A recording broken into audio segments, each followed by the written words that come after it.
Good morning, students. Well, we're having our winter weather, I guess formally now. We're towards the noon and it's still like 47, 48 degrees. So I guess we can say we officially have some cold weather. I get I get tired of all the people that say that we just don't know cold weather, but I don't think they understand that with all the humidity we have, we really feel cold in a lower humidity environment. The cold is not as present. And I should know when I spend time with my sister's family in Montana, they have a very dry cold. And you can go outside and it's 15 degrees and not feel it like you go out in Houston with the humidity and you feel that chilling cold. So maybe we do get cold weather, but in our own way. So I've already sent out a Blackboard message and an email apprising you of the times for the final exam. Again, the same type of window to give you plenty of flexibility, because I know you have other tests. You all, with the online environment, you know, your time gets chopped up pretty finely. And so this way you can make a good judgment as to when you would like to test and have the flexibility to do that. We will have a lecture next Tuesday that'll just be to work through some of the problems of the practice. If you look for practice test 1, there's a practice final. And I thought I would just take the time to go through some of those examples since the test is comprehensive. The new stuff will be covered, obviously. It won't be to such an extent that it's the majority of the test. There will be new material, but it'll be sufficiently spread out. If you look at the practice test, there's a good choice of all kinds of problems throughout the term. And so maybe one problem might take care of a couple of sections or whatever, but I think you'll find it to be very straightforward. And again, in the same theme as the types of tests you have taken throughout the term.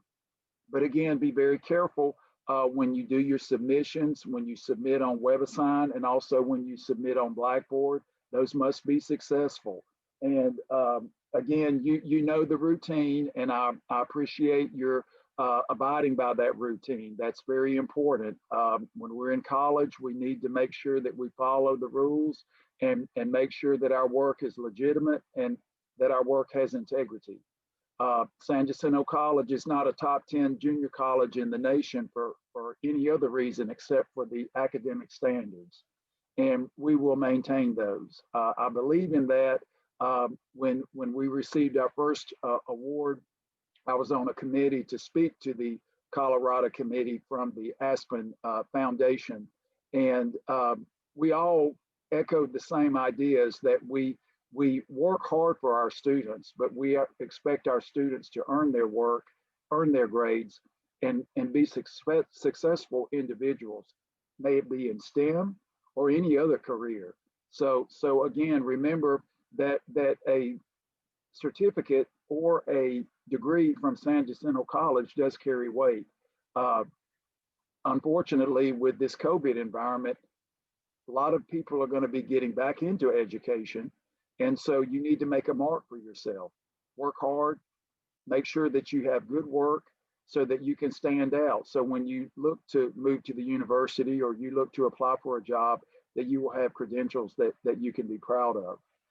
Okay, so the last lecture, the last formal lecture, you're probably doing a happy dance, and that's okay. I'm glad for you. So we're going to talk about the binomial theorem today. So in order to do that, we need to discuss a few preliminary ideas. So I think you're going to find that a lot of what we're doing today is just a generalization of what we've been doing for a while. I always refer to the binomial theorem, ladies and gentlemen, when I use it. And so first, what I want to do is just remind you of some formulas or identities that have already come into our realm to let you know that we've been doing this all along. So binomial theorem. For instance, when we think about a factoring formula, we're looking at identities. So what the binomial theorem is going to be able to do is to transfer the process of multiplying binomials in a more efficient manner. So for instance, on the very first week, let's just look at a couple of examples that we use over and over. The square of the binomial, that's something we use all the time. That is a squared plus 2ab plus b squared. And then another formula that we've used quite often, especially with the reduction formulas for sine and cosine, when we had sine to the 6th power, we used the a minus b. So we could have a plus a negative b, so to speak. We did the cube. So notice here we have a 1, 2, 1, and then we had an a cubed minus 3a squared b plus 3ab squared plus b cubed. So when you look at this, you're thinking, okay, well, yeah, this is already the binomial. And so we weren't too bothered by this, basically because we could say a minus b times a minus b times a minus b. And, you know, 3 binomials is a lot to take care of, but we've done that kind of algebra. And so that's something that's at least reasonable to do. But what we can see here, excuse me, as the powers get larger and larger, like 5, 6, or maybe 30 or something like that, the task gets to be a little bit daunting in the sense that, well, you know, how are we going to manage such a large power? And then, of course, as you get to calculus, you might change the power to 1/4 or 1/2, which is another aspect of the binomial theorem that you'll cover in calculus, which we don't cover here. So we're thinking we need a little more structure to do this. And it's actually something you might have seen in bits and pieces in other courses that you have taken. So let's look at this. The first thing we're going to need to know is factorial, a factorial function. So let me say a little bit about this. So let n be a natural number. So like we're doing induction. Induction's kind of fun, and of course the binomial theorem can be proven by induction. So what we want to do is define n factorial. So that's how we'll say it, n factorial, to be the product of all positive integers or natural numbers, positive integers,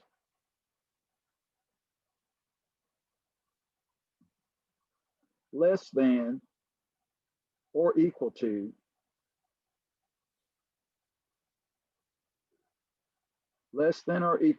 n. So again, that seems a little bit odd, and you know, we always have a phrase to describe or call certain objects in mathematics, and so n factorial is what we refer to 2 particular symbols. That is, here's the notation. I think I probably used this before. Instead of actually writing the word factorial, we'll use an n and then an exclamation. Looks like an exclamation point in standard English. So this is what we call n factorial. So that will be the notation that Professor Ron uses, and it's a common notation. Now, when we think about factorial, at least what I've written here in words, if we looked at 1 factorial, well, the only positive integer less than or equal to 1 is 1. So this is kind of the single factor. 1 factorial would just be 1, just like a sum. If you sum 1 from k equal to 0 to 0, you don't go anywhere. You just get 1 term. So it's like a sum with 1 summand. This is like a product with 1 factor. So, okay, not very interesting. So we'll say 2 factorial, and we'll write this, I like to call this in the descending order because I'm going to use this with our binomial coefficients when we get to it. So this would just be 2 times 1. Again, the product of all the integers less than or equal to 2. So that's just 2. So let's do several of these just to kind of get a feel for this. I'm sure you've probably seen this before. 3 factorial, that would just be 3 times 2 times 1, which of course would be what, 6. So now it looks like we're kind of doing this recursively because there's 2 factorial right there that we just multiplied by 3. So again, 4 factorial is 4 times 3 times 2 times 1. But of course, that's just 4 times the previous one. That's 4 times 6, or 24. And then, of course, 5 factorial, we can do the same way. 5 times 4 times 3 times 2 times 1. But of course, we've got the 4 factorial here. And then, of course, 5 times the 4 is a 20. And then 5 times the 20 is 100. So that'll give us 120. So, etc. Now, the thing is, the factorial function is very important, and it can be extended, like I say, to other numbers other than the positive integers. But it's, well, I guess when we start talking about binomial coefficients, but at least as far as we're concerned with this, we will just stick to the positive integers. Now, what we can see here is that if we think about our notation, you're thinking, well, this just defines a sequence, right? So we could say like a sub n equals n factorial, or think about the recursive nature that we've kind of uncovered here. This would just be n times n minus 1 factorial. Now, this is where we get the so-called recursion. So basically what we're seeing here, we can utilize the fact that if we have 3 factorial, we can easily get 4 factorial, or we can just start from scratch. So it is recursive in the sense that 4 factorial depends on 3 factorial. Now, there are a couple of things that we're going to need to use. Notice here, we don't have 0 because 0 is not a positive integer, but for convenience, and let me write this in another color. For convenience,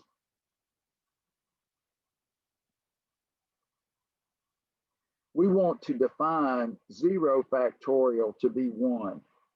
This will be the case with extreme binomial coefficients. So we want to have something that's going to be compatible with how we define binomial coefficients. So it's going to be to our advantage to define 0 factorial to be 1. Of course, we don't want it to be 0. That's not going to help us. And the 1 here won't develop any kind of issues for us as far as consistency of definition. So this will be very good that we use. So now, of course, with factorial, you're thinking, does this have anything to do with the binomial coefficients? And the answer is yes. So now for n, in this case, greater than or equal to 0, we're going to have k between 0 and n, where in this case, n and k, at least for now, k will usually always be an integer, but n later on when we generalize in Cal 2 could be other than integers, will be integers, and we define the binomial coefficient. Now, the reason we're having this term that has the word binomial in it is because of the connection to the binomial theorem. So that's where that comes from. So here's what we're going to do. There are many ways to do this, but we're going to call the binomial coefficient by a phrase. We're going to use extended parentheses and say n choose k. And that's going to appeal to the counting aspect of the binomial coefficient. Sometimes this is called the combination, the K combination. For instance, n choose K would be the number of unordered subsets of size K extracted from a set of size n. So that's way too long to say, but that's a counting argument for the binomial. So we're going to say for ease of doing mathematics, n choose K. So this is the binomial coefficient, which we'll refer to as n choose K. Now, the factorial here, notice we've written these all in descending order. So we're going to use what we call the descending or the falling factorial to define this. And the next actual set of symbols will be written in a way that I think will be easier to remember. We're going to say n perm K. So this is going to be another thing. N, and that the perm standing for permutation.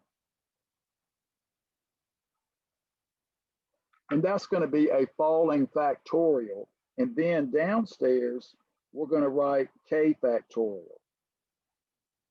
Now, there are other renditions of this, but this one seems to be one of the most useful when you're trying to do computations. And I find it easier to think about it this way. Sometimes the K turns out to be like a superscript, but when I was an undergraduate, I had a probability professor that used this notation in a fairly good probability text, and this made sense. So unfortunately, all of the notation is not universal, but as long as you know what the definition is, you can always weather the storm. So what does the falling factorial mean?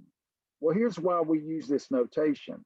You start with n, and just like we have here, you decrease 1 for each factor.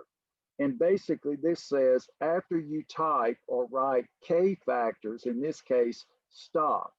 So we would say n minus 1, n minus 2, and we would keep going until we got to K factors. And that K factor will be n minus K plus a 1. So of course, the next factor here would just be n minus K because you subtract 1, that would be the next factor, and then n minus K minus 1, etc. So just remember, these all decrease by 1. And this gives us the K factors.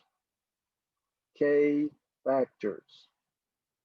So the idea is that this notation says start with n and write K factors with each factor decreasing by 1. And once you get to K of the factors, you stop. And then we divide by K factorial.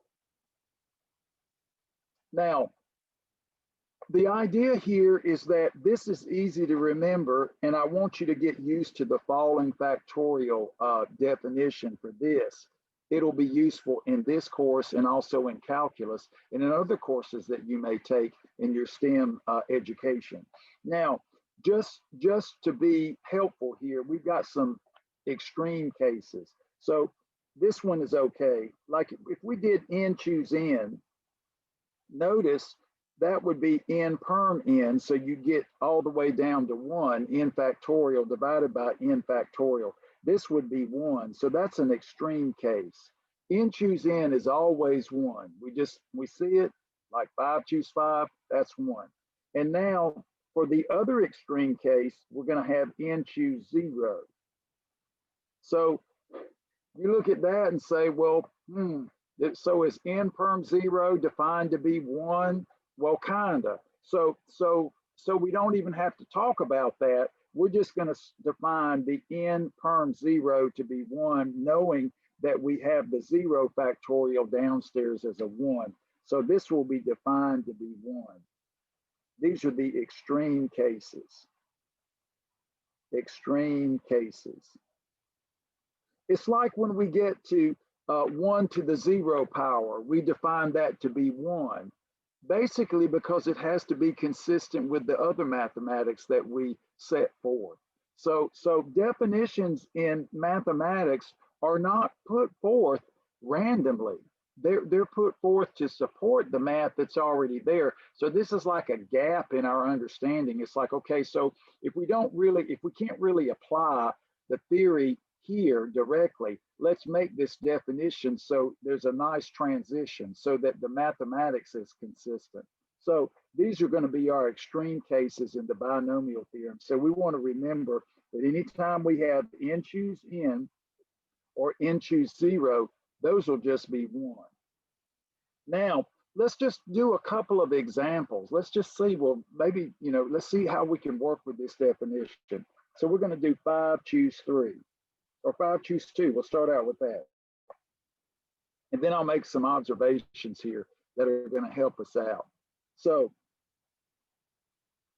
5 choose 2, using the definition, that'll be 5 perm 2. Again, n is 5, k is 2, 5 perm 2, and then 2 factorial.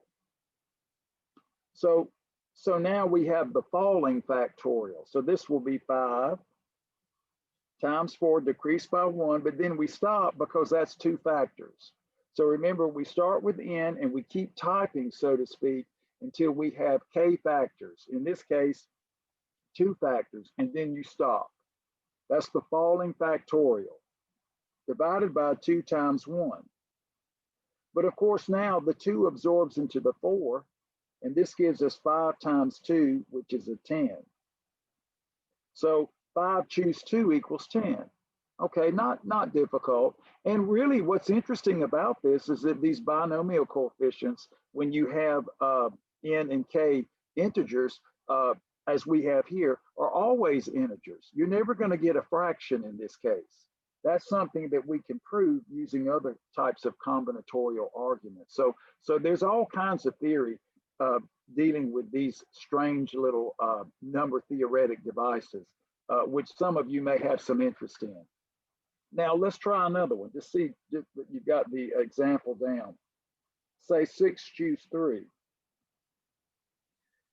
Now, there's a thing about this. We're thinking, we kind of rise and fall. It's like as 5 choose 2, and then we do 5 choose 3, and then 5 choose 4. We're thinking, well, is that going to get smaller? Of course it's going to get smaller. And then we're thinking, what's the difference between 5 choose 2 and 5 choose 3? Or maybe 5 choose 1 and 5 choose 4. Are they the same? Possibly. Let's see. Now, this will be 6 perm 3 divided by 3 factorial. So by the definition of the falling factorial, we want to write down 3 factors starting with 6, decreasing 1 each time. So 6 times 5 times 4, and then we stop. And then we have 3 times 2 times 1. Now, of course, if you want to just pair these things up, we have 6 over 3 times a 5, and then a 4 over 2. I guess pairing the integers in such a way that we get the terms to absorb.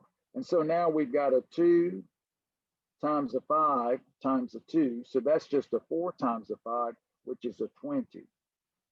So 6 choose 3 is 20. And then you're thinking when we actually do these things, if we start with 0 for k, and then we move all the way up to n, that's going to give us 7 of these 6 choose k terms.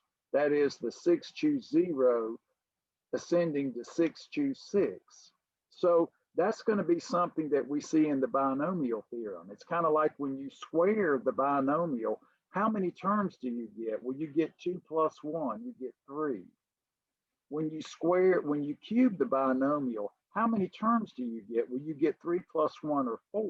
Okay, so we need these extreme cases because it looks like our sum is going to start at 0 instead of 1, so that we get all the requisite terms.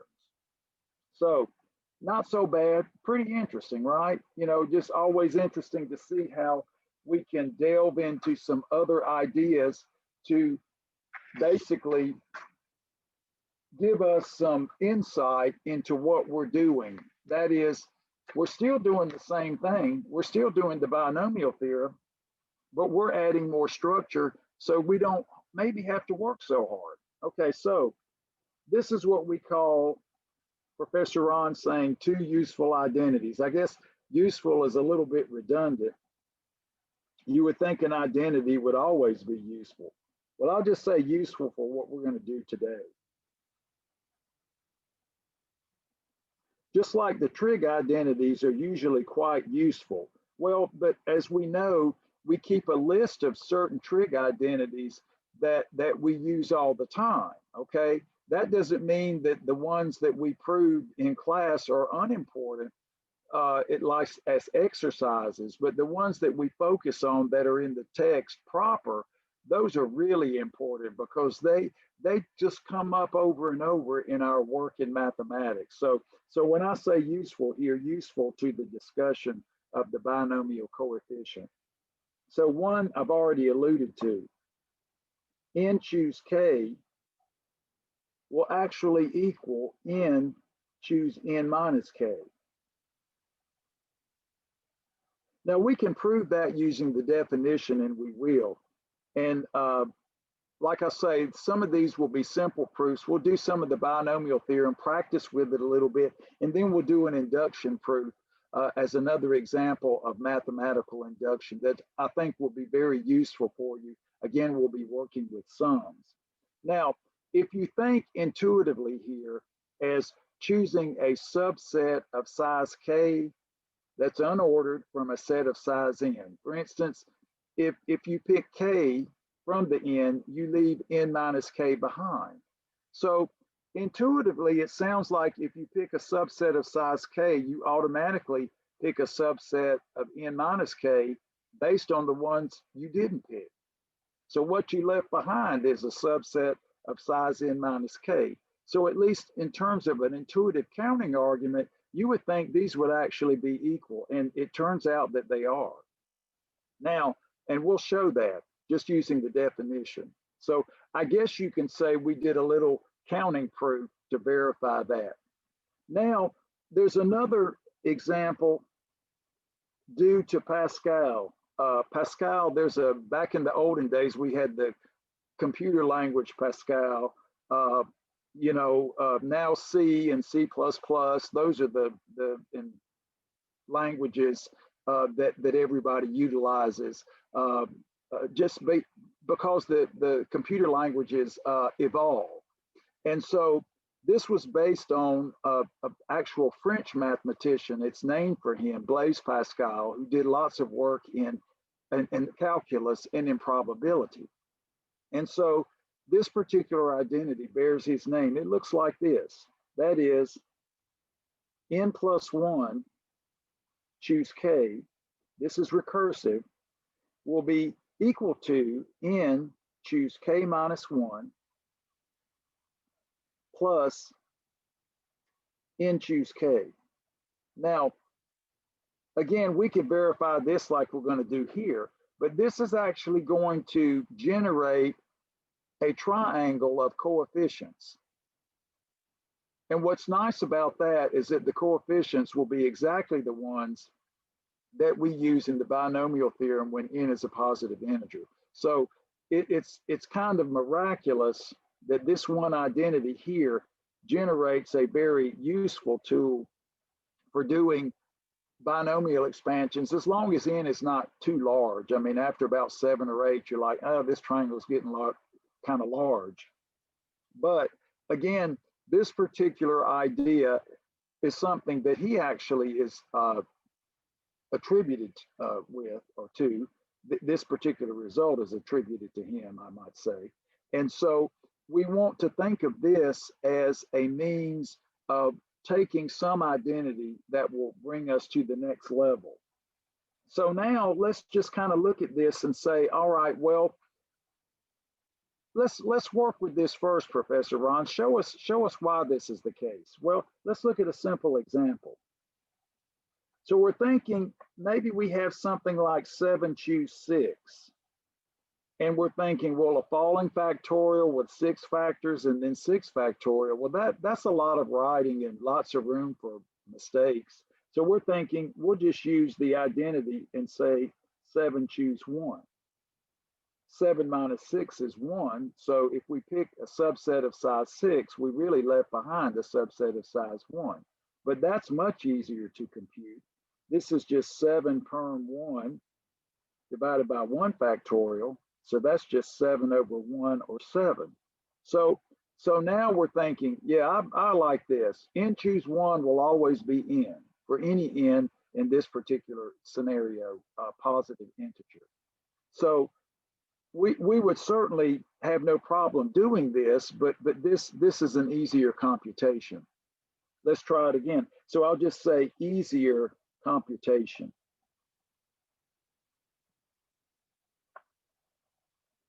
Let's try another one. Say we have 9 choose 7. Again, we can look at this and say, all right, well, we'd have 9 perm 7, we'd have 7 factors and 7 factorial. But let's just go ahead and subtract 7 from 9 and compute 9 choose 2, which is a much easier computation. So we'll have 9 perm 2 divided by 2 factorial. So again, start with 9 and then decrease by 1 and just do 2 factors. So 9 times 8. See, that's why this notation is very useful. It tells you where to stop. And it gets, you cut to the chase quicker with these coefficients. And then we have 2 times 1, right? Well, of course, the 2 will divide the 8 4 times. That gives us 9 times 4 or 36. So we're seeing that this particular identity can be very useful for computations. And then, of course, if we get this, generate this triangle, then we should see this at work. We should see a pairing. You know, as we run through the coefficients from k equals 0 to n, we should see a pairing off of the binomial coefficients because of this result. So what we're seeing now is that there's a lot of symmetry with the binomial coefficients that's going to really make our work a lot easier. So why is this true? Let's just do a little verification here. This will be good practice when we get to the binomial theorem induction proof. So we might just look at this and just do a little bit of creative algebra. So n choose k, let's just write down what this is. This is n perm k divided by k factorial. That's just the definition I gave you for binomial coefficient. And so we'll write down the falling factorial, k factors. So we have n minus 1, n minus 2. You don't have to maybe put so many factors here. Minus 1 is fine. We know what's happening. And then the last factor will be n minus k plus a 1. That'll give us the k factors. So again, when you think of this, if we say 9 minus, in this case, 2 plus 1, that is indeed equal to 8. So this formula gives you that k factor. So you can just verify it here with this last example that we did. And then we have a k factorial. But then, of course, we think if we were to write this out by definition, we'd have an n minus k factorial in the denominator. So using the symmetry of the idea of the binomial coefficient, that tells us what we could multiply and divide by, so we can kind of morph this into this definition. So let's do it. So what is it? We use some uncommon sense, not common sense, because common sense is really uncommon. So let's use some uncommon sense. So we'll say n minus k factorial divided by n minus k factorial. Now, if you look, the next factor to the right of this one will just be n minus k. So this will string you all the way down to 1. So we go to n, down to n minus k plus 1, then we hit n minus k with no gap and keep subtracting 1s until we get down to 1. So the numerator Well, now with this new factor will give us n factorial. So that we got for free. So now, by definition of the following factorial, we have n factorial, because this altogether just gives us n factorial. And then, of course, downstairs, we look at this and say, okay, we've got k factorial. And we have what? N minus k factorial. Now, we're thinking this is looking really good. We want to keep the n minus k factorial like we have the k factorial here for this definition. And then that means we want to absorb this. So now let's absorb the k factorial into the n factorial by rewriting the n factorial to do that. So this will be n times n minus 1 dot dot dot. And then here we want to set this up so that we just almost get there. So the factor right before k that's bigger by 1 is k plus 1. So we'll do k plus 1. So as we keep decreasing, we do n minus 1, n minus 2, then k plus 1, and then the next part, just like we have here, will be k factorial. So then we have k minus 1, k minus 2 as we descend to 1. So what we did is we wrote the n factorial in a way that we absorb the k factorial. Again, just using basic algebra. That's why this definition is so easy to work with. And it gives you an algebraic way to actually solve for these things. And again, it helps you to retain the actual formula for the binomial coefficients. So now we can see these absorb. So is this what we need? Let's check it. So this will be n times n minus 1 dot dot dot times k plus 1 divided by n minus k factorial. But now, is this factor n minus k plus 1? So notice here, we have the k on the bottom and we have n minus k plus 1. Well, we need to switch out the k with n minus k to match up with this. So is that what this is? Let's just see. So this will be n times n minus 1. And then we use a bracket. This will be n minus k plus a 1.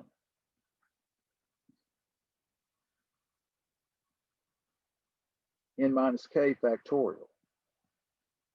So now when you look at this, notice the n's absorb and we get minus minus, so we get the k plus the 1. So this is exactly that term.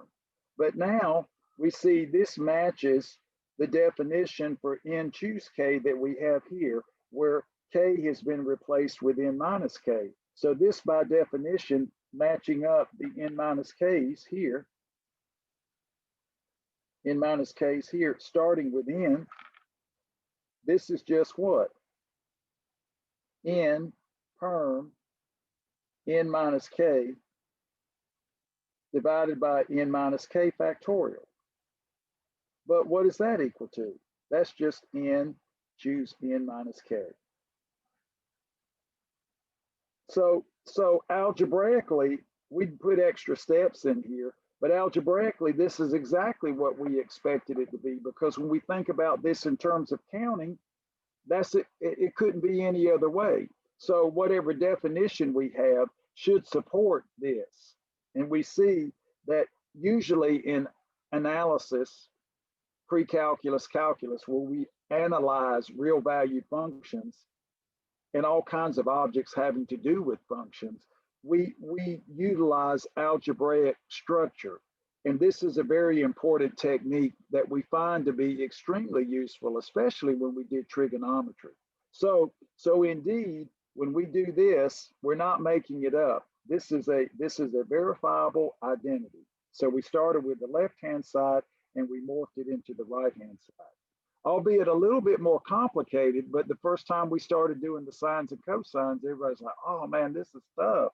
But what you see after a while, is that when it's all said and done, once you get accustomed to the arithmetic of the unit circle, you're good to go. And now these factorials and all following factorials, not as hard as the arithmetic of the unit circle. So this will be a lot more comfortable quicker than that. So now let's look at some the next identity. That is, what about this triangle identity by Pascal? So when we think about this, what is this identity going to do for us? So we'll say Pascal, and I'll start out with a very simple triangle. So what I'm going to do is I'm going to think of the extreme cases. 0, choose 0, 1, choose 0, 1, choose 1, 2, choose 2, 2, choose 0. Those are all ones. So if those are the extreme cases, then our triangles should be bordered by bunches of ones. And then on the inside, non-ones. So let's write that down. So we're going to think 1, and then we're going to just keep making triangles. These are sometimes called triangular numbers, but it's a triangle because it's just convenient to write it this way. So we're thinking, okay, well, 1, and then we're going to say 1 plus 1 is 2. And have a third row. Now our fourth row, we're going to keep writing the ones on the outside. We're going to add 1 and 2 and get 3, 2 and 1 and get 3. Oh, okay, well, that's looking like what we had before. You know, we ascend to 2 and then descend. We ascend to 3 and then descend. So again, the 1, 2, 1 is what we saw in the expansion of a plus b squared. And then in the cube, of course, excepting for the signs, we get a 1, 3, 3, and a 1. 4 terms. So this would be like n equal 2, n equal 3. Let's keep going. 1, then 4, 6, 4, 1. So now it looks like we've got n equals 0, not very interesting. N equal 1, again, not very interesting. N equal 2, n equals 3, n equals 4. So we're generating it with each row, fourth row, we're generating 5 numbers. So I bet you're thinking these must be binomial coefficients. So let's keep going. So we'll do 1, 5, 10, 10, 5, 1, and then 1, 6, 15, 20, 15, 6, 1. So look, we're thinking, oh, look, these are the same. Those must just be the n choose k and the n choose n minus k right there. Equal, equal, equal, equal. You see that? So now let's do one more row. So this is n equal 5, n equals 6, and then we'll do a 7 row, 1, 7. Oh, okay, so that makes sense. N choose 1 is always n. So 1, 2, 3, 4, 5, 6, 7. Okay, so now, of course, with all these rows, you're going to get other patterns too. So you could spend years studying this triangle. So now we get what? 21, 35, 35, 21, 7, and a 1. So this is n equals 7. So the beauty here is that just by using this, n plus 1 choose k equals n choose k minus 1 plus n choose k. So every time we add, ladies and gentlemen, like I was doing to get the row below, we're using this identity. So let me write that k so it looks like a k. So we're thinking, okay, well, here we're on the 5 row. So we've got a 0, 1, and 2. 5 choose 2 plus 5 choose 3 is now what? 4 choose 3. You see? The idea is that this is used every time we add here, we're using this identity. Every time we add, we're using this identity. Likewise. You see that?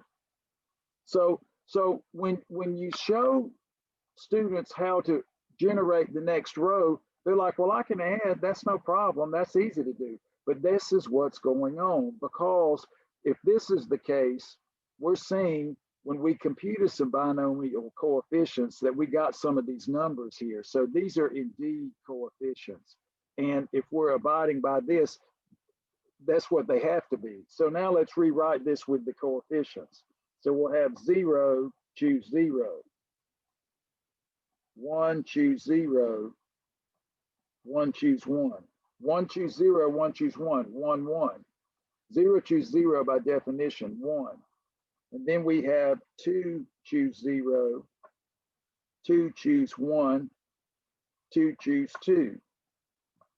1, 2, 1. And so you're thinking, if you just write this out for small values of n, you can generate coefficients and put them right into the formula. And then we have 3, choose 0. 3, choose 1. 3, choose 2. 3, choose 3. And then 4, choose 0. 4, choose 1. 4, choose 2. 4, choose 3. 4, choose 4.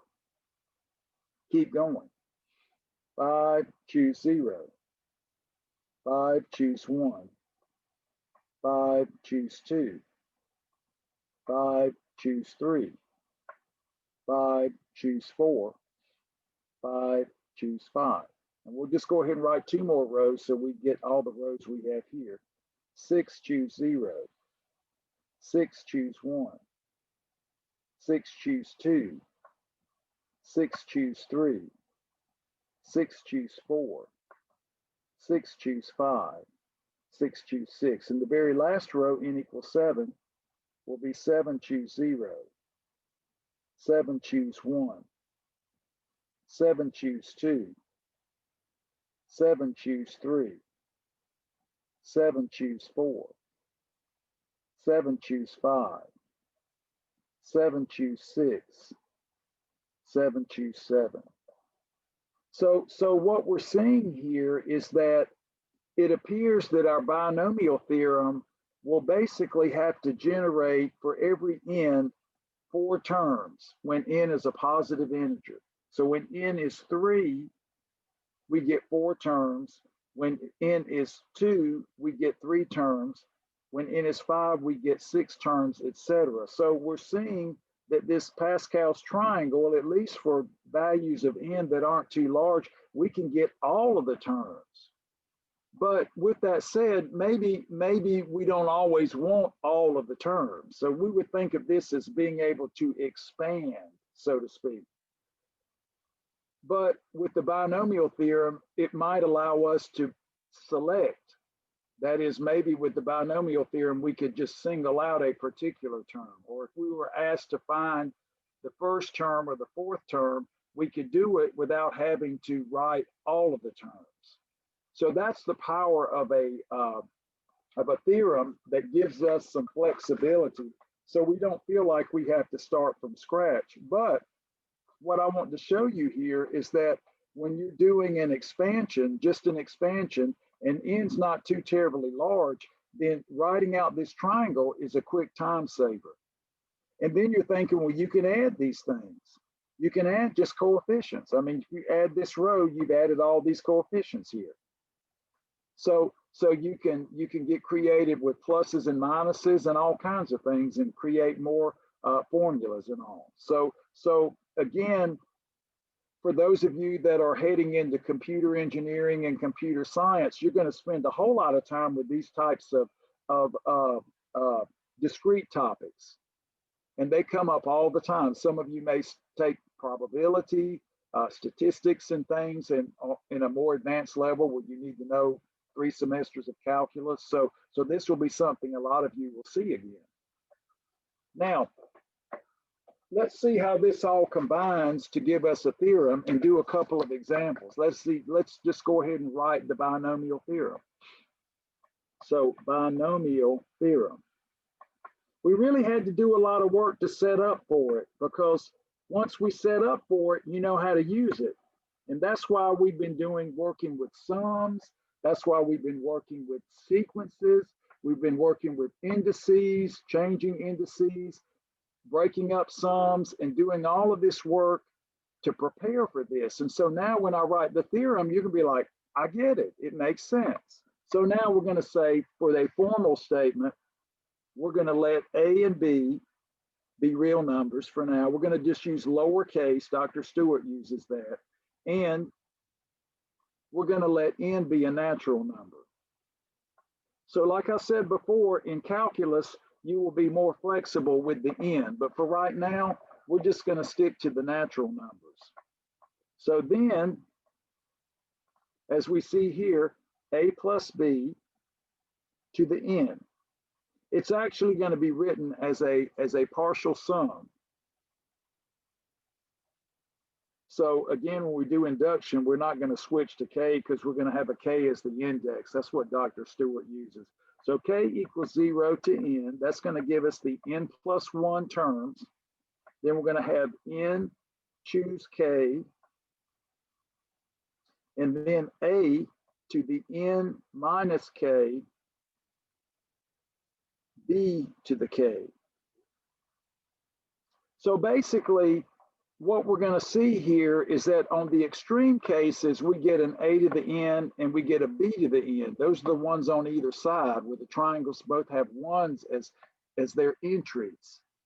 And then, of course, the intermediate terms. So this sum gives us the n plus 1 terms of the binomial expansion, which we've already been expecting from the triangle. So now we could write out a couple of terms. Say when k is equal to 0, we'll get n choose 0. And then, of course, we just get a to the n because the zeros just give us the 1 here. So we just get a to the n. So that's a to the n because n choose 0 is 1. We expect that. And so k equals 1. Of course, a could have other numbers in it that we would have to raise to the n power, but that's okay. We're doing this in the abstract. So when k is equal to 1, we have n choose 1, a to the n minus 1, b to the 1. So when you do the expansion, when you add the powers of a and b, you're always going to get n, just like here, n plus 0 is n. And then we could say plus k equal 2. We'll do the second term so you can see the pattern. N choose 2, a to the n minus 2, b to the 2. And then, of course, we'll go to the very last term, k equals n, where we just get n choose n, b to the n, because now n minus n, a to the 0, so that's just 1. So we see if we expand this, we get exactly what we expect when we start doing the Pascal's triangle. So like for 5, we get all of these 6 coefficients in the expansion. So writing the binomial or writing the Pascal's triangle first kind of sets the stage for the statement of the binomial theorem. It's like they're just the connection between the two gives you a nice statement of this theorem that you can easily use in practice. So let's just say we've got an example, ladies and gentlemen, where we just want to expand, nothing elaborate. We just want to write in expanded form. So write, in this case, we've got x plus 3y to the 4th in expanded form. It's like if we're using logarithms, we use the identities of the logarithms to expand, or we take it backwards to what? Compress. So you can think of the binomial theorem as going in 2 directions. Maybe you have it all expanded and you've got to go backwards. So you got to figure out the a and the b. Or if you know the a and the b, and you got to go to the expanded form from the compressed form. So it can go either way, just like identities do. So now, if we look at this, we have a equals x, and we have b equals 3y, and n equals 4. So when we look at this, we're thinking, okay, well, we've got all the ingredients here. So all we have to do is fill in these terms. And because n is equal to 4, that'll give us 5 terms. So this will equal, let's just fill it in, 5, choose 0. And then we have x, excuse me, not 5. I'm thinking of the 5 terms with n is 4. There we go. So we have x to the 4th. Let me make sure you can see that. Very good. So x to the 4th plus 4, choose 1. Now we have x to the 3rd. I won't use parentheses anymore. We don't really need it for the x. And then we'll have 3y to the 1st, right here, plus 4, choose 2, x squared, 3y squared, plus 4, choose 3, x, 3y cubed, plus 4, choose 4. Now the x to the 0, so that's 1, and we have 3y to the 4th. Now, of course, this is not a arduous task of doing this.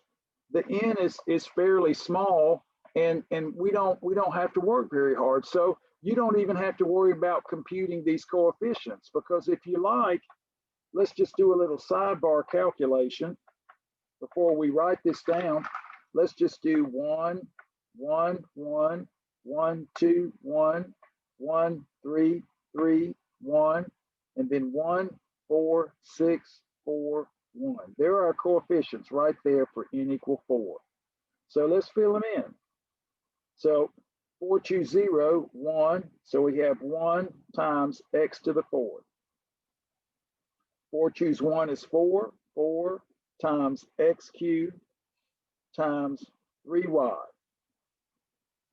4, choose 2, 6. 6 times x squared times 9y squared. Square that out. Plus 4. 4, choose 3 is 4.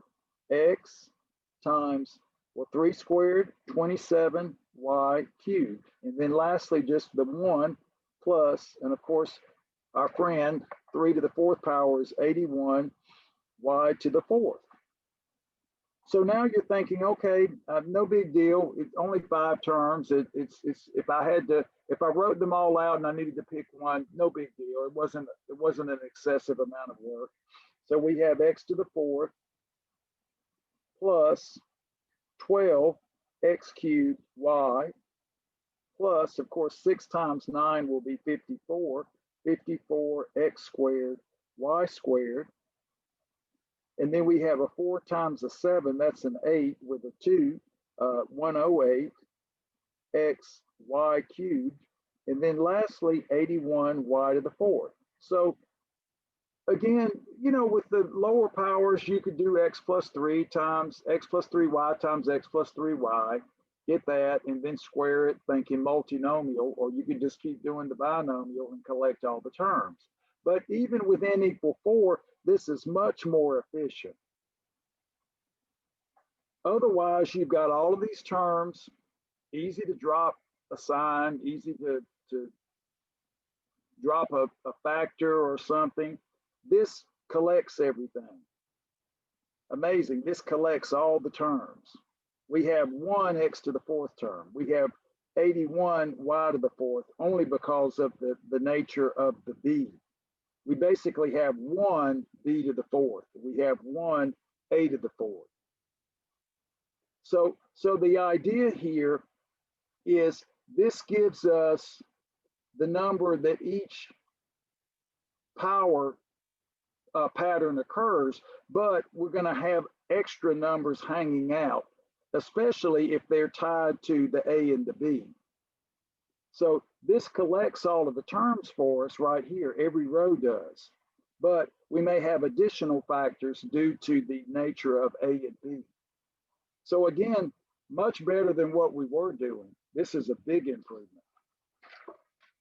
So now, before we actually do the induction proof, and I think you're going to like it because this will be another good example of induction. Let's just do an example where n is large and we just have to pick off some terms. So example,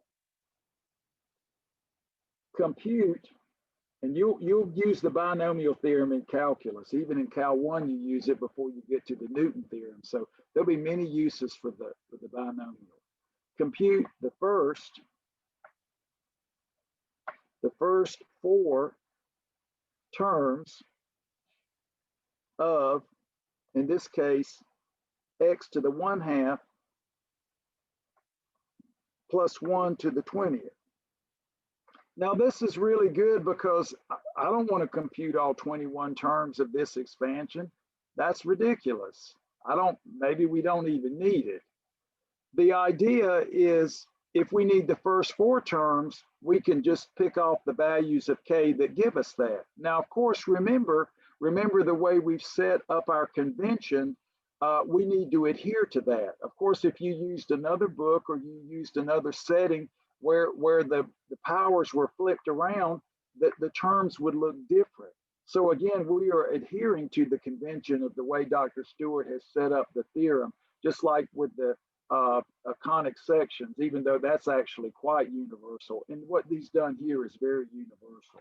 But just remember, there are always details that we have to check as we use different books, because no two mathematicians think the same, but we do try to work with conventions. So now notice, A is equal to x to the 1/2, and B, fortunately, is 1. We like 1. 1 is easy. Powers of 1, we get 1. So the 1 is easy.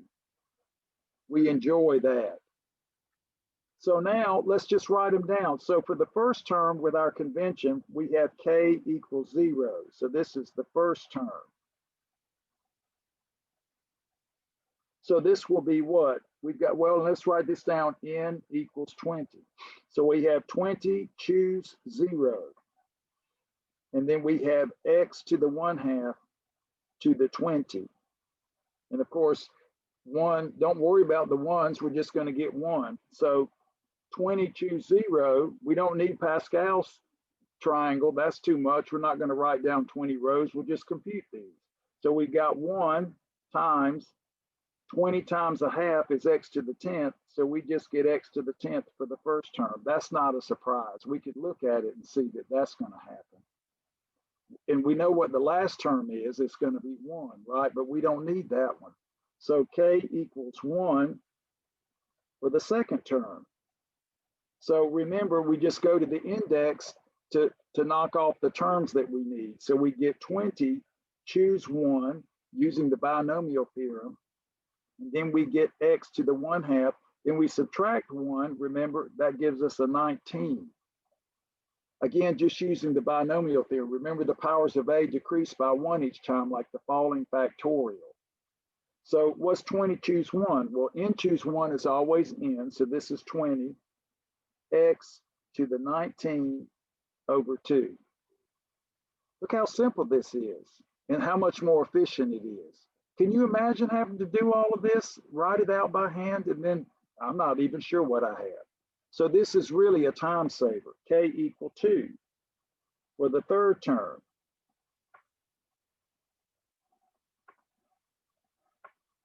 So now we'll have k equals 2, so 20 choose 2, x to the 1/2 raised to the what? 20 minus 2, 18. So now we've got the falling factorial, 20 times 19 divided by 2 times 1. And of course, 18 times 1/2, that'll be 9.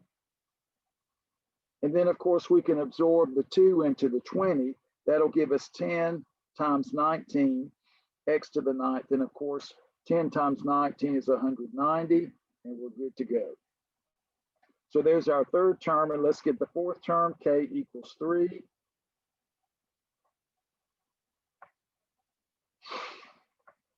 So again, 20 choose 3.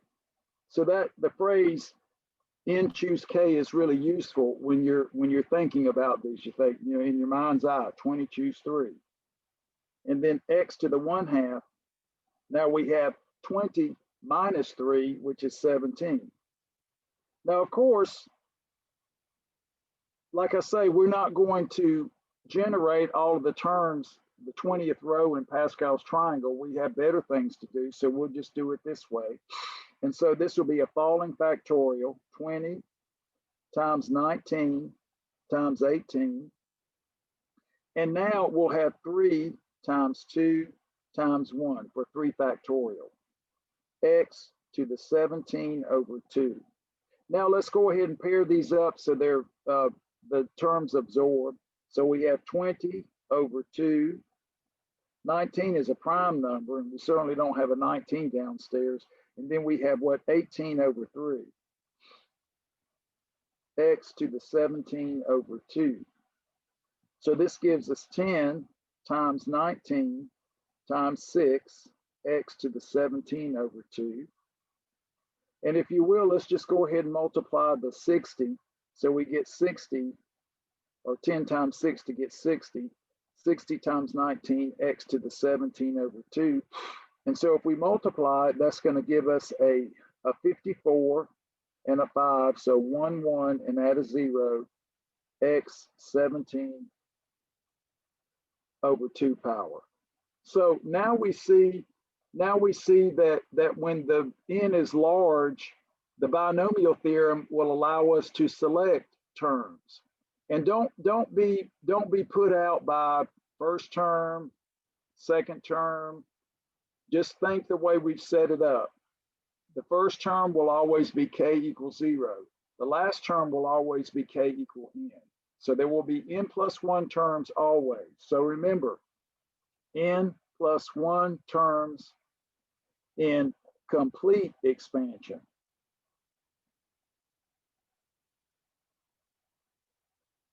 But if we just need the first 4 terms, that's k equals 0 up to k equal 3. Remember, we start our series at 1. And that's convenient because it's convenient to write the triangle this way. Again, this didn't come up overnight, ladies and gentlemen. Conventions arise. Conventions arise to make the computation simple. So this is something that we just get to sit back and say, wow, look at all this great notation. This stuff is not changed in a long time. I mean, once you get it right, you don't change it. I mean, nobody's changing the calculus. The calculus is already wonderful. And so we just keep benefiting from it. Okay, so let's look at the actual induction, because we did a lot of induction examples, but the kind of the nice example of induction, aside from the divisibility arguments, which I think are really nice because the induction is very powerful with the number theoretic idea of divisibility. Now what we want to do is say, okay, it appears that what we've been doing is correct. Is there a kink in this? And my answer to that would be no. Let's just verify through induction that the binomial theorem is indeed correct. So what we can do, P of n, we're just going to state the theorem, and we're not going to bother to change to k, ladies and gentlemen, since there's already a k in the index. We could change the index to j and use a k, but that's an added complexity that we don't need. So I'm not going to change to k this time. We'll just make it a little bit easier. So a plus b to the n equals, in this case, k equals 0 to n of n choose k, a to the n minus k, b to the k. This is our P of n. This is our statement, so to speak. And normally in this case, we're just going to say n greater than or equal to 1 because we're not really care about 0, and 1 is really not very important, but still we want to make sure that we have a reason to get started.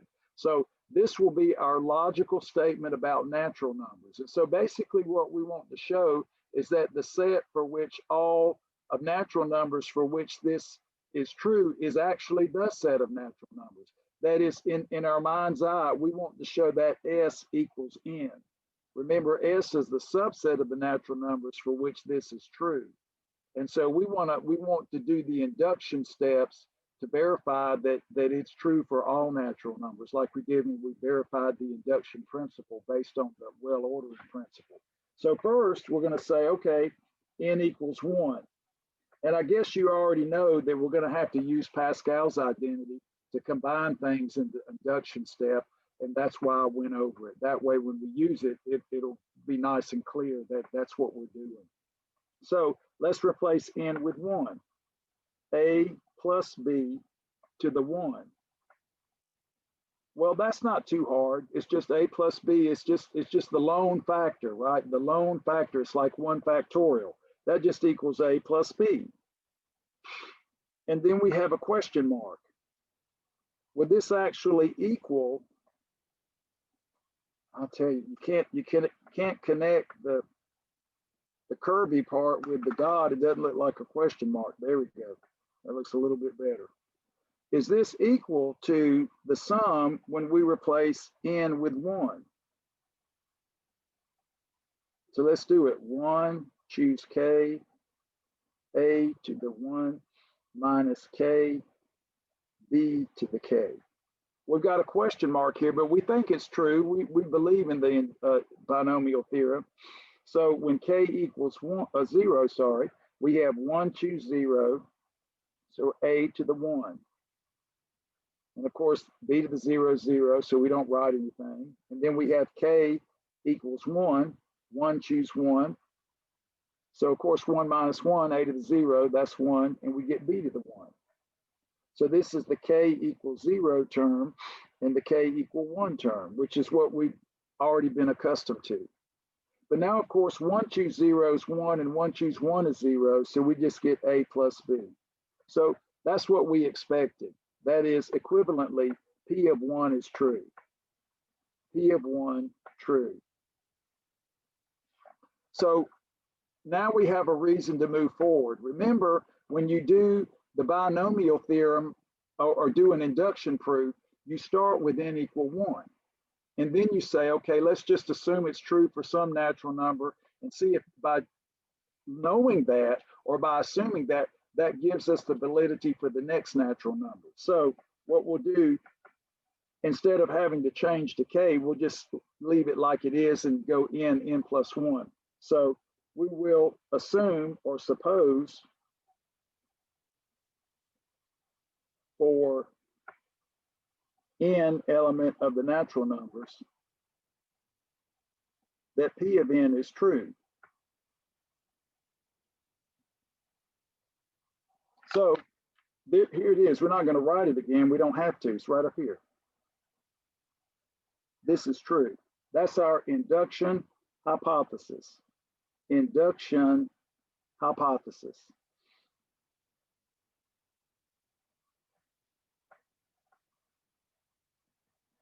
So when we look at this, we're thinking, okay, well, what do we need to consider? Well, let's just bump it up by 1. We know it's true for N. What about N plus 1? So consider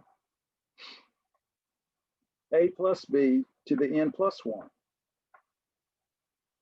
But that's not a problem because we could just use the laws of exponents. This will just be A plus B to the first power times A plus B to the nth power.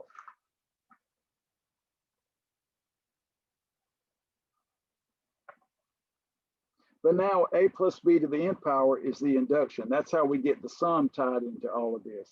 So we get A plus B. And so we have the sum K equals 0 to N. N choose K. A to the N minus K. B to the K.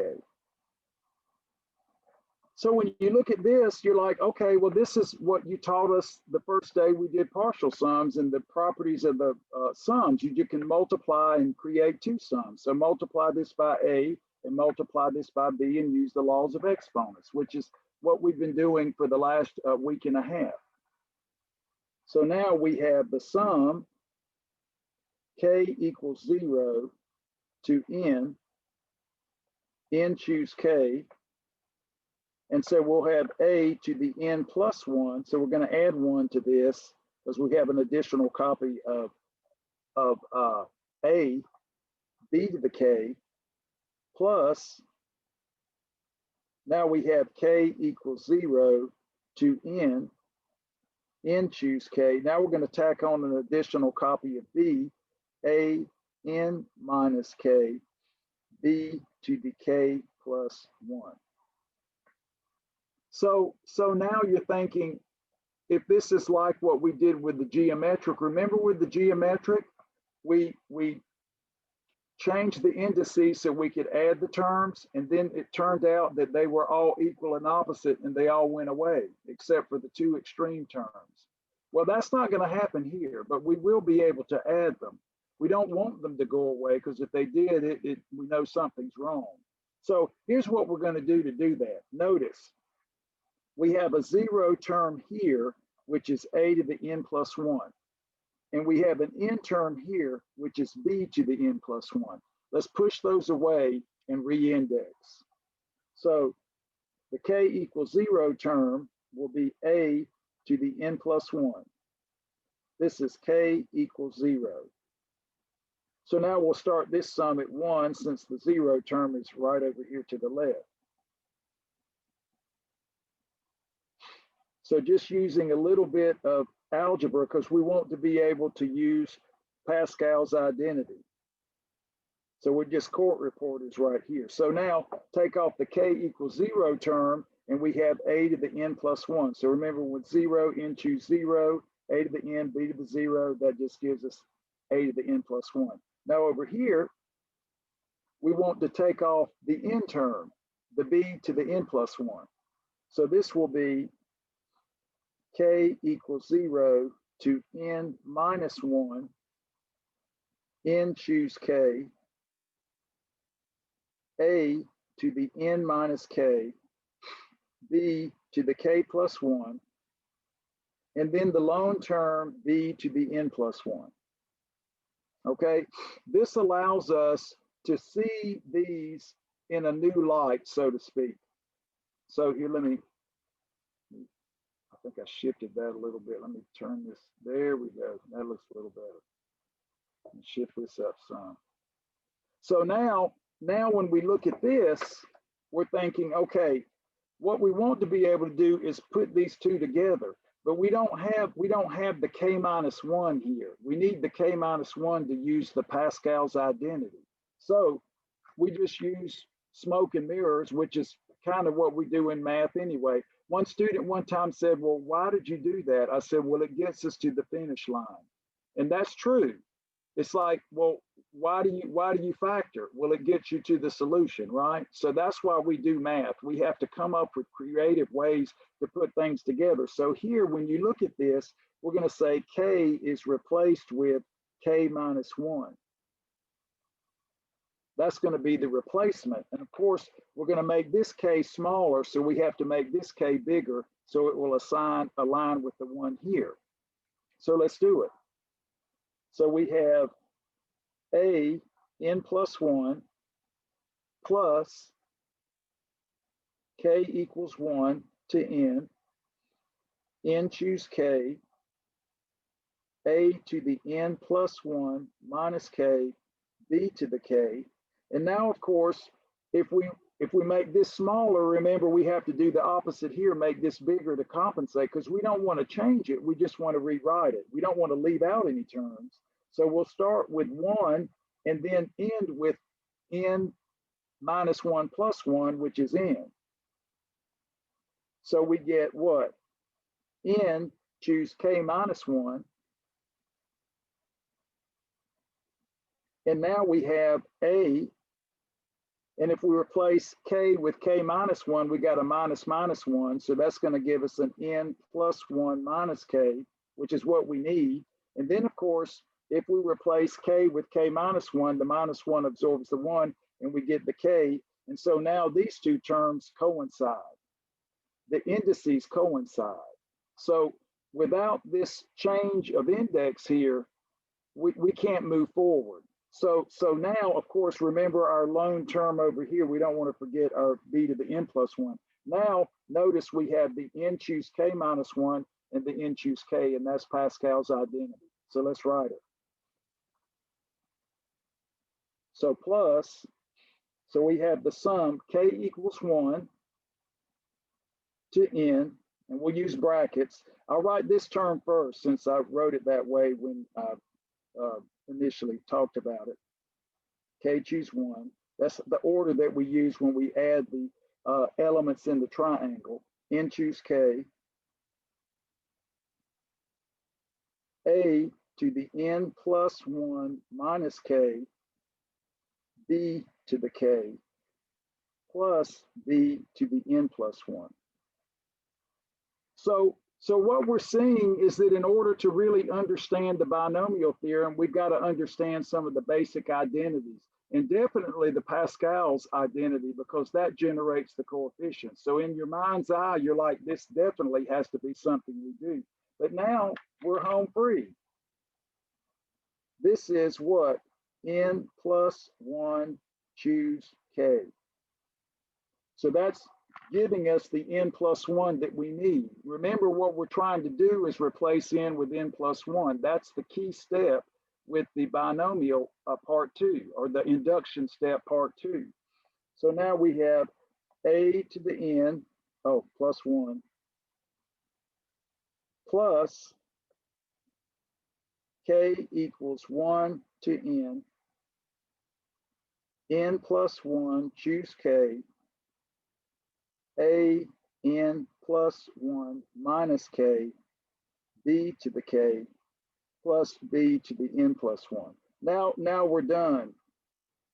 This will be the 0 term. This will be k equals 0 term. And of course, this will be the k equal n plus 1 term right there. So now let's shove them into the integral, or not the sum, not the integral. I'm thinking calculus, but you'd think we were doing calculus with all the sums. N plus 1. So n plus 1 choose k, a to the n plus 1 minus k, b to the k. And that's exactly what we wanted to do. Notice we have a to the n plus 1. N has been replaced with n plus 1. N plus 1. N plus 1. N plus 1. So P of 1 is true. Excuse me, P of n plus 1 is true. So this implies, by induction,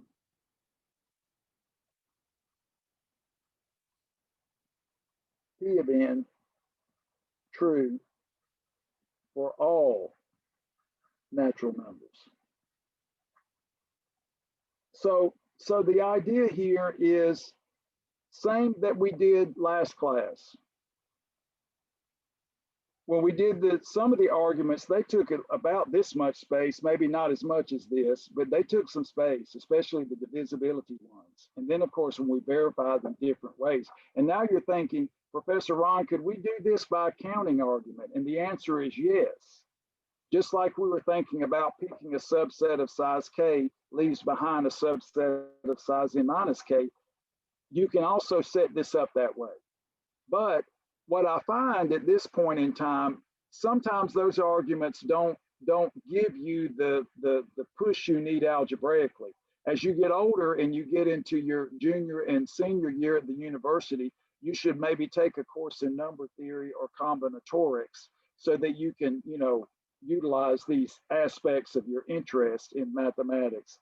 But at this point, we see that this offers a really nice example of how we can use the induction principle, that is, check for n equal 1, and then assume that it's true for some natural number, and show that by assuming that, which we assumed right quick like, that is, we used our induction hypothesis right here at the very beginning. And then just a bunch of algebra. So when we did all of this, we were actually using ideas about sums that we'd already talked about, and then the idea about Pascal's identity, which we worked with before we got to this. So the key to doing induction really you have to have some understanding of the objects that are involved in the logical statement. If not, you're not going to know what to do in the part two. The part two is where you've got to put ideas together.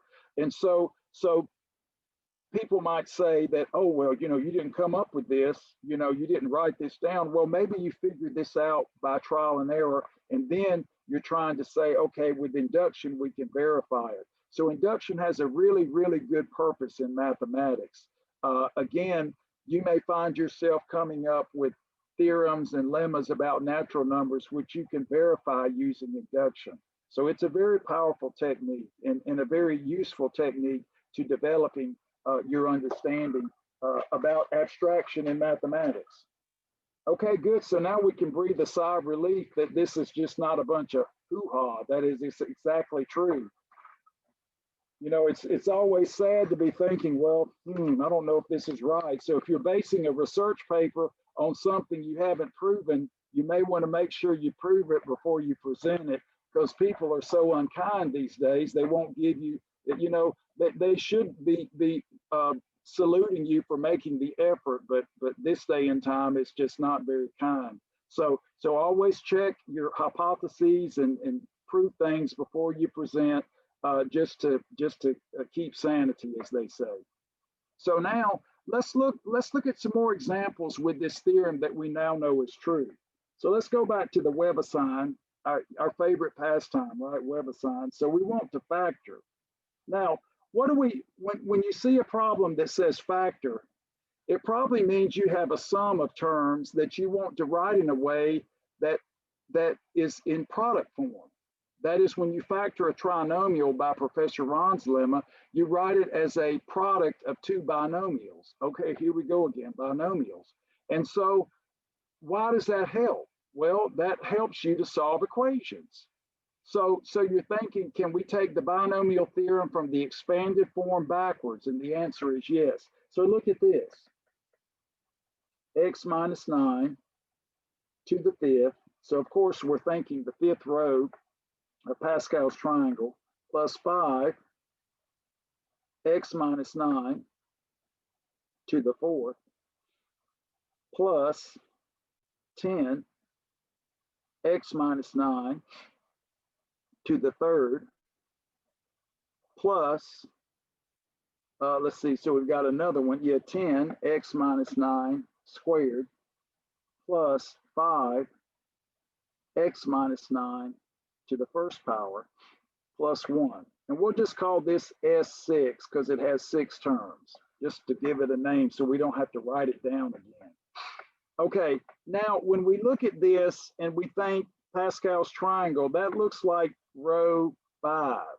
So let's just verify. So 1, 1, 1. We don't want to compute all of these separately. We can just do a quick computation here. So 1, 4, 6, 4, 1, and then 1, 5, 10, 10, 5, 1. Okay, so that's the row, the n equal 5. So we look at this and say, okay, this mimics the binomial expansion where n is equal to 5. We've got 1, 5, 10, 10, 5, 1. Okay. And again, we just have to be able to find these coefficients somewhere. If it even means factoring these terms to pull away the other riffraff that's part of the A and the B. I mean, that's always a difficulty when you use the binomial theorem to factor.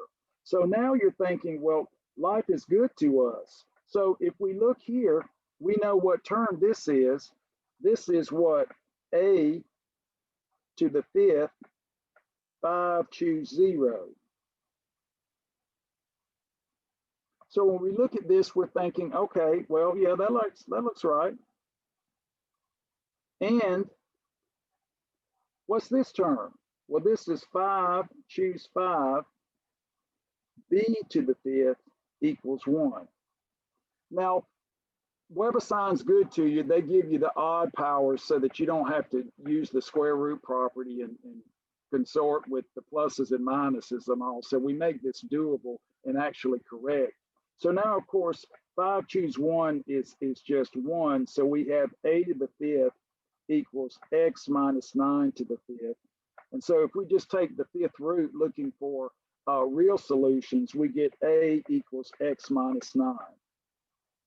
Likewise, we have b to the fifth equals 1. If we take fifth roots, just looking for real solutions, we get b equals 1. Now, of course, there are the objects called roots of unity, ladies and gentlemen, which actually are tied into trigonometry and De Moivre's theorem, which I could teach you now if we had another week or two.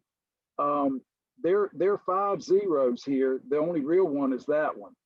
The rest are distributed around the unit circle in a pentagon. So every time you think you've arrived, there's something else to learn about. And back when they used to teach the trig course at San Jac, we used to have a trig course that lasted the whole semester. That was fun. I got to teach it once, and you get to do all kinds of crazy things once you finish the equations. But everybody thought it's better to get you into calculus quicker by just teaching you what you need, which I guess in a lot of ways does make sense. The pre-cal class is really good. So it's all good. But if you're interested, look up Roots of Unity on Wikipedia and look through that. I think you'd be really interested in it.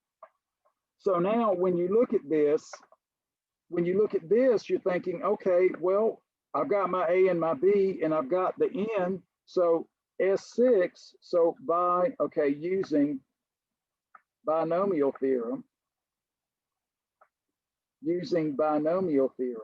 S6 will just be, well, let's do it. We get what? A, which is x minus 9, plus B, which is 1, to the fifth power. And that's correct, but negative 9 plus 1 is just negative 8, so we get x minus 8 to the fifth power. Now, here's the thing that's odd about this. When you simplify this and you look at this and you look at that, you're thinking, I don't see that. Because if you write it this way, it looks kind of odd. If you write it this way, it looks exactly right.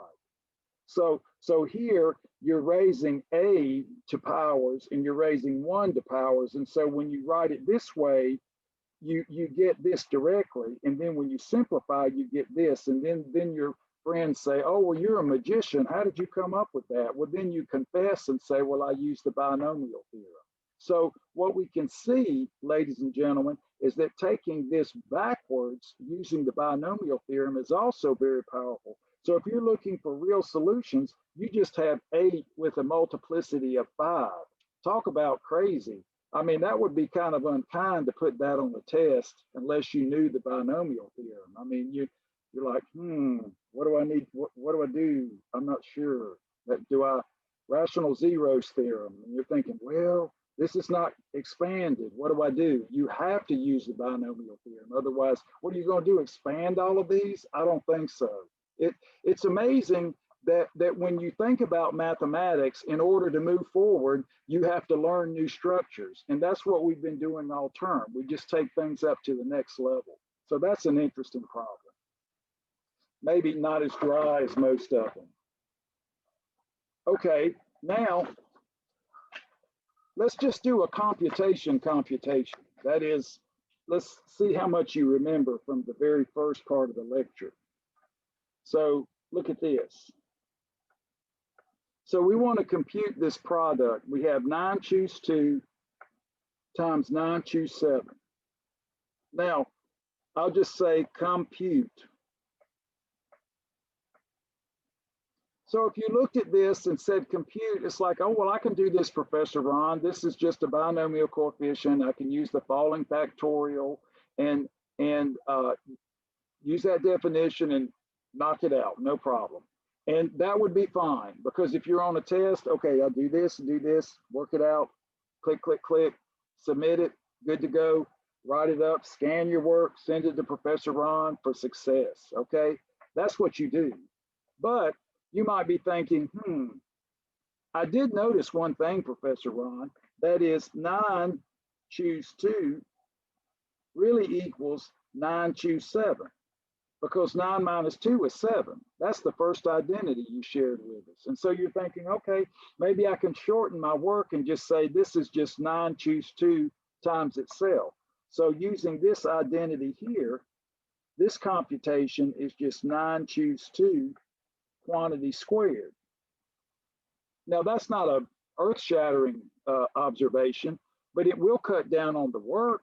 And if you notice that anyway, you do it, so whatever, was it 6 of one, half dozen of another, it doesn't really matter. And so now you've got what? 9 perm 2, 2 factorial, quantity squared. So you've got 9 times 8, the following factorial, 2 factors, 2 times 1. And so, of course, the 2 absorbs into the 8, and we get a 9 times a 4 squared, or 36. Now, of course, let's use the binomial theorem. Why? Because that'll be the easiest way to determine what the square of 36 is. So we have 30 plus 6 squared. So there's my A and my B, but I chose them in a way that it makes the computation easy, which I've done pretty much every day of this course. So 30 squared is 900. And then we have the 1, and then we get the 2. 6 times the 30, that's 180. Normally, I just multiply by the 2, but I'll put it there just to remind you of the binomial theorem, plus 36. So we get 900 plus 360 plus 36. So every time I've done this, I've chosen easy A's and B's all throughout the course. And now you can see what I was doing every time. I think you knew it at the time, but now it's even more obvious that it's binomial theorem. It's using the same identity, and now it even makes more sense. So now we get what? We get a 0, a 6, and then a 12 plus a 36. So that'll give us a what? A 6, a 9, 12, 96. So computation in general done symbolically is advantageous. We see that especially when we do trigonometry and we do conic sections and the sequences and series, it's very important. If you get mired up in too much punching into a calculator, then you're not doing math anymore. That's just not any good. Now, I don't mind, you know, you're working on a test and you're trying to move through a calculation. That's fine. That's fine. But if you're, I can tell from your work that you're actually thinking about this, and I'm very impressed by that, unless you're very good actors. But no, I'm seeing some excellent work, and that's very, very important. You must communicate mathematically if you want to succeed in a STEM career. And I think any of you can if you continue to work. So just keep that in mind, that the symbolic computation is very important. Now, with that in mind, look at this example. Okay, I'm going to write this down, 5 choose 0, and then you're going to think, well, Professor Ron, why are you writing down a row of Pascal's triangle? Well, that was a hint. Let me write this down.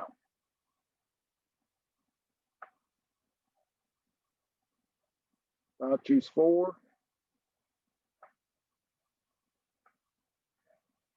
Now, there's several ways to do this. It's like, I'll just say compute. Now, of course, you could just look at this and say, you know, I know the definition of binomial coefficient, compute each one of them separately. That might be a way to do it.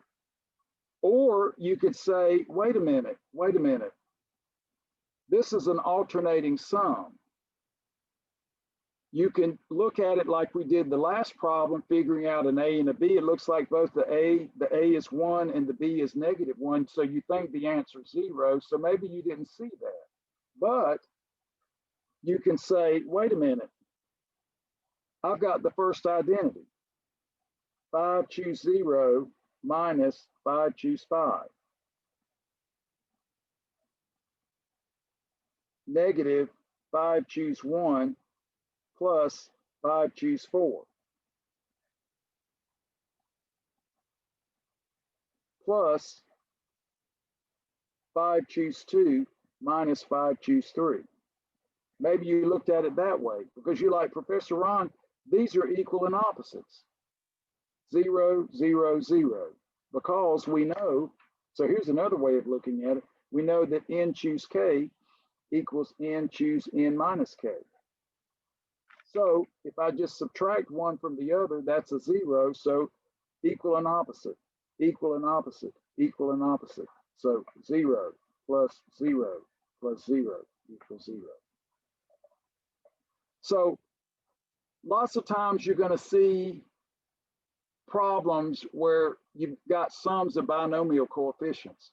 And so you're thinking, okay, that's a row of Pascal's triangle that alternates. Because, for instance, if you look here, you've got 6 terms. What if you had an odd number of terms? Well, then you'd have something hanging on, wouldn't you? Not everything would absorb. So you have to be careful about that because we've got an even number of terms here. N is 5, and we get n plus 1 terms, and it alternates. We don't have any choice in the matter.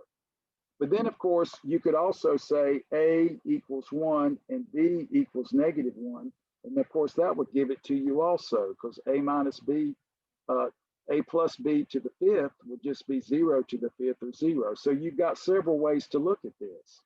So just like I said before, it's not imperative that you say, oh, well, you know, if I don't recognize this, I don't get it right. No, that's not the case at all. I'm just saying that you have flexibility here. And you don't have to know everything to be able to get to the finish line, like I say, for success. So again, take what you know, exercise what you've learned, and apply a technique. And then as you go back to look at it again, you may look at it differently. Okay, now, one thing that I think is important about this is where we just select a term. Maybe we don't really care about the whole expansion. We have better things to do with our time. You know, we're trying to get a report out and we want to get done. So say we have an example that looks like this. So we have 28 term. Remember, like I said before, first term, second term, how that applied to the K? 28th term, well, that seems ominous, of what?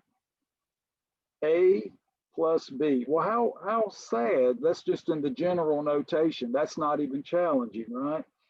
Well, maybe not. So this says 28th term, or say compute 28th term of A plus B to the 29. So we know N equals 29. So this implies 30 terms. Now, we need the binomial theorem because now we know that K starts with 0 and will run up to what? 29. So this implies K equal 27 for the 28th term. Using our convention that we've set up with our pre-calculus book. That is, K starts with 0, so the 28th term corresponds to K equal 27.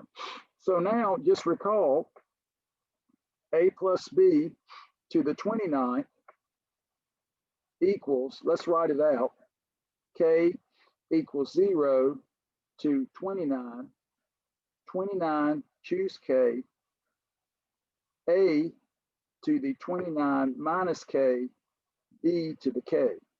So for K equal 27, this gives us what? We'll just map it on. 27, 29, choose 27. A, so we have 29 minus 27, which is 2, and then B to the 27. So K equal 27. There it is. That's exact. Now, I'm not so sure about WebAssign.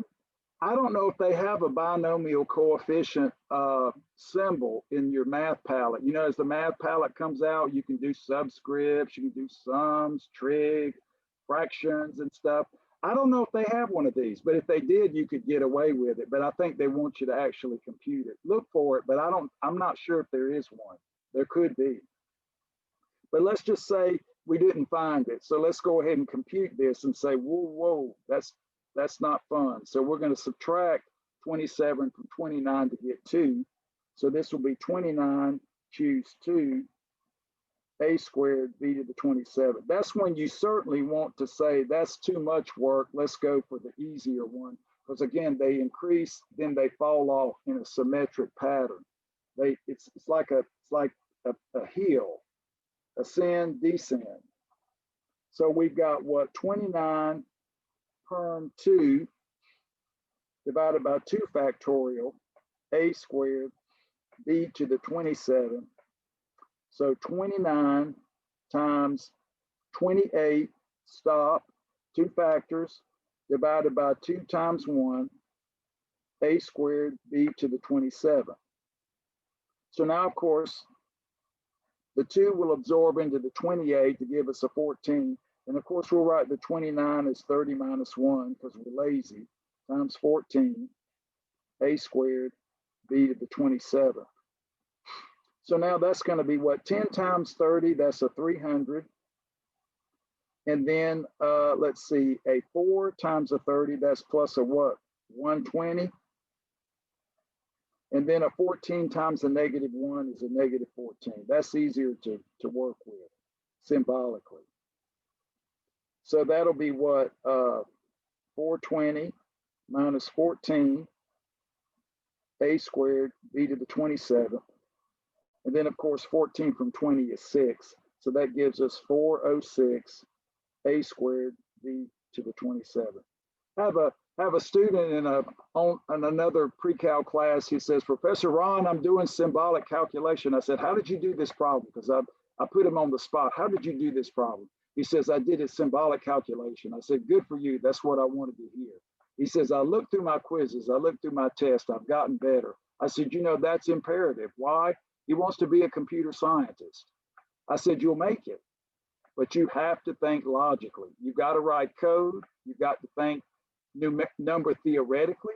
So just like when we think about all of this stuff here, I'm sure there's some of you that really do want to do computers. That is, you want to do computer engineering or computer science. I mean, why wouldn't you? It's the future. It's now. It's the future. It's great careers in computer science. I mean, if you like it, do it. You can change the world. Now, here's one more example I want you to work on for your homework. And this will just be in closing. And it's like this one, homework. It's a web assignment. And it goes like this. It said, so what we're going to do now is not going to say what term to do. We're going to say, find the particular term that has a particular power in it. So compute, try this, compute the term,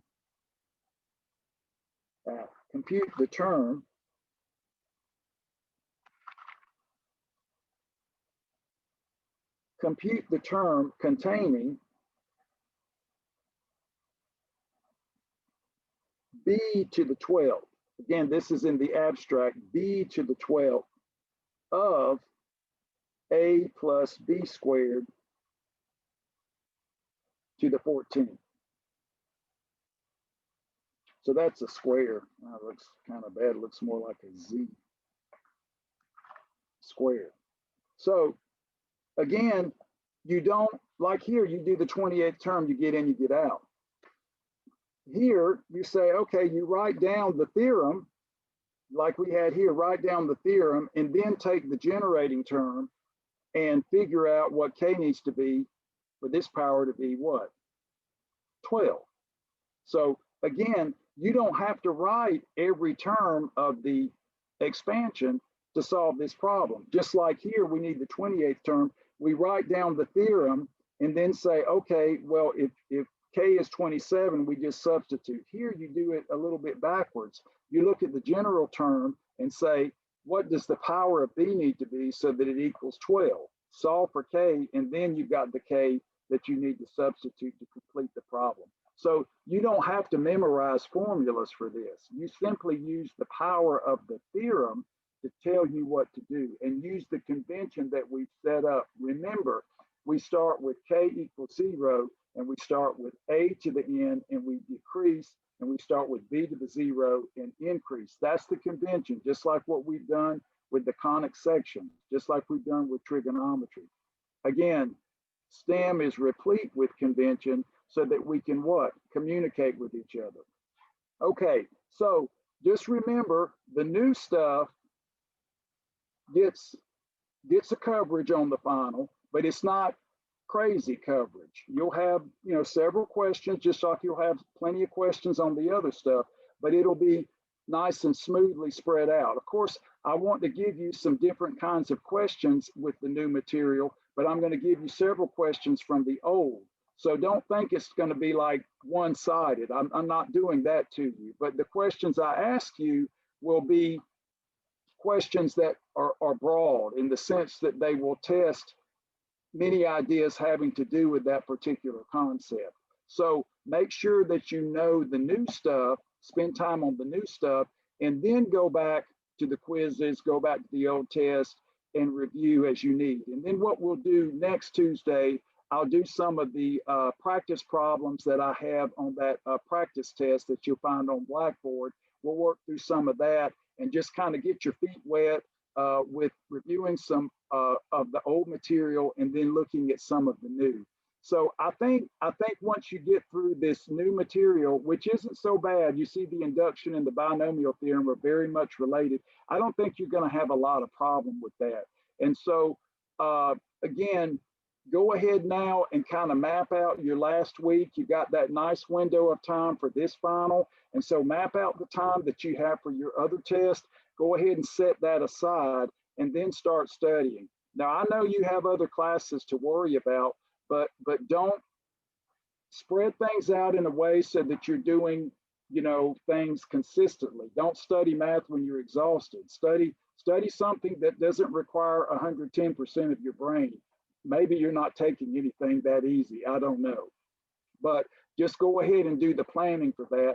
And again, hang out on Tuesday so we can go through some review problems and then take your test. Once you've done your test, you've submitted your problems on WebAssign, you've submitted your test work, then you are done. I may add, again, make sure you do submission on WebAssign. I'm at this point where I want you to practice integrity with your testing. And that's important to me. If you don't understand that now after an entire semester with me as your math professor, then that makes no sense to me. We own our work and we own what we do because that's the integrity that we will need to get that great STEM job. When I interviewed at San Jacinto College, there were opportunities from all the campuses. And so I had to pick and choose. The thing is that when someone understands that you have a desire to do what you do, then they want you. They want you to work. They want you to be a part of the team. And that's what I want for all of you. I want someone to interview you and then say, hey, we want you on our team. And that means owning your work and having integrity with what you do. That is so important in this day and time. So keep that in mind. And again, continue to practice mathematics in the ways that I've taught you so you can move to the next level and you can just glide into whatever degree that you want to complete at the university. I think there's lots of talent at San Jacinto College. I've been very impressed. So continue to work hard. And again, thank you for your attendance today. Stay warm. It's cold. I've got to go to the church to practice, and I know I'm going to be freezing, but that's okay. When I go to Montana to see my sister, hopefully I won't be freezing like an ice cube. But have a great day, and we will see you either at office hours or at our next lecture meeting. So take care, everybody.